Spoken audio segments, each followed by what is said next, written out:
ഞാൻ പഠിക്കാൻ പോവാന്ന് പറഞ്ഞു. ടാറ്റ പറഞ്ഞു. അങ്ങനെ ജാനൂട്ടൻ ദേ അംഗനവാടി പോകാൻ തുടങ്ങി. എന്ത് പെട്ടെന്നല്ലേ ഇവർ വളരുന്നത്. ഇപ്പോഴും എനിക്ക് ഓർമ്മയുണ്ട് അന്ന് ഡെലിവറി കഴിഞ്ഞ് ജാനൂട്ടനെ എൻ്റെ കയ്യിൽ തന്ന ആ ഒരു മൊമെൻറ്റ്. എന്നിട്ട് ഇങ്ങോട്ടുള്ള ഓരോ മൊമെൻറ്റ് 28, അതുപോലെ തന്നെ ചോറ് കൊടുപ്പ്, ഫസ്റ്റ് ബർത്ത്ഡേ, സെക്കൻഡ് ബർത്ത്ഡേ എല്ലാം വളരെ വളരെ പെട്ടെന്നായിരുന്നു. കണ്ണടച്ച് തുറക്കുന്ന ആ ഒരു നിമിഷം കൊണ്ട് ഇവരങ്ങ് വളർന്ന് വളർന്ന് വലുതാകുക. ഇവിടെ ഈ വളർച്ച ഇങ്ങനെ കൺമുന്നിൽ കാണുമ്പോൾ പെട്ടെന്ന് സങ്കടം വരും. കാരണം ഇവിടെ ഇത്ര പെട്ടെന്ന് വളർന്നു പോവുകയാണ്. കുഞ്ഞായിട്ടിരിക്കുമ്പോൾ ആ ഒരു മൊമെൻറ്റും കാര്യങ്ങളൊക്കെ മിസ് ചെയ്യുന്നല്ലോ എന്ന് ഓർക്കുമ്പോൾ അങ്ങനെ ഞങ്ങൾ അംഗനവാടി ചെന്ന് ടീച്ചറിൻ്റെ ദക്ഷിണയൊക്കെ കൊടുത്ത് ജാനൂട്ടൻ്റെ കൂട്ടുകാരെയൊക്കെ കിട്ടി.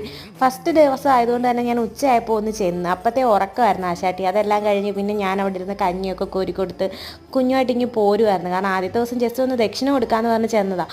അവിടെ ചെന്നപ്പോൾ കൊണ്ട് അവൾക്ക് അവിടെ ഇരിക്കണം. അങ്ങനെ ടീച്ചറിന് ടാറ്റയൊക്കെ കൊടുത്ത് ഫ്രണ്ട്സിന് ടാറ്റയൊക്കെ പറഞ്ഞ് ജാനൂട്ടൻ പോകുന്നു. അപ്പോൾ ഇതായിരുന്നു ജാനൂട്ടൻ്റെ ഫസ്റ്റ് ഡേ.